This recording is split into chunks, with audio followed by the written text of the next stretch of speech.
when you don't take action, things like this eventually will happen to you. And that's not acceptable, and that's why I call on people to stand up, talk to their congressmen, talk to people, and don't stop fighting, because children will continue to die if we don't take a stand now. We're here all together. We might have different views, but we never criticize each other. We all love each other. We're in a group that we don't want any other parent ever to be in this country.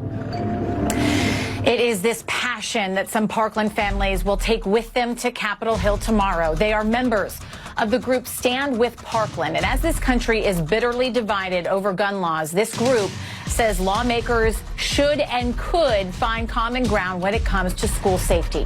Joining me now, Tom Hoyer and Tony Montalto. They are both founding members of this group.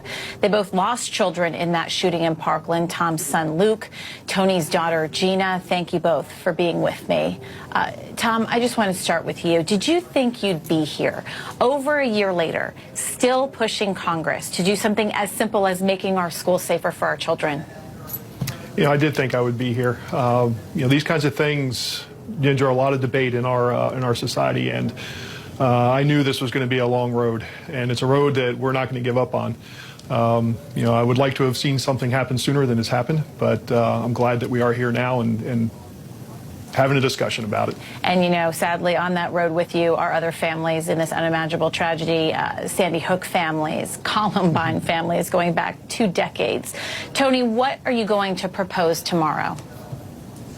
Well, tomorrow, we're going to tell Congress about Stand with Parkland, the National Association of Families for Safe Schools. Our group believes that we need to look at school safety in a holistic way. And that means we have to look at securing the campus themselves. We have to improve mental health screening and support programs. And finally, we need responsible firearms ownership. Without looking at all 3 of these, we don't believe we're going to be able to solve the problem of mass school shootings here in America. Yeah, and I think a lot of people agree with you that it is multiple layers of security that is sort of standard for anything, even just going through security at the airport. I mean, Tom, this is the most divided Congress in a long time. Are you confident that you'll see some of these changes?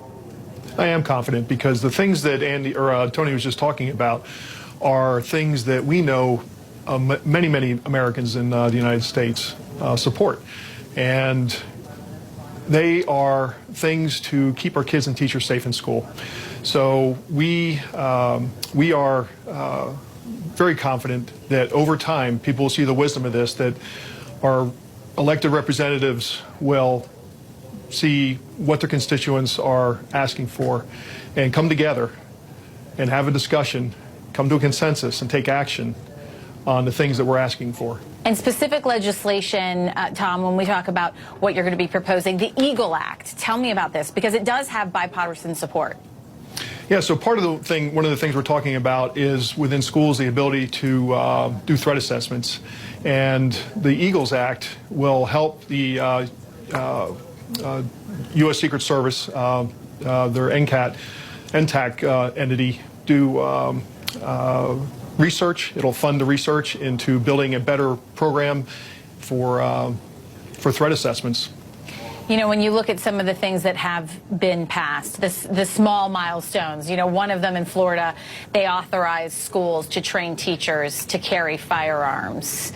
Tony, you see some movement. That in particular, I know your group is against. Yes.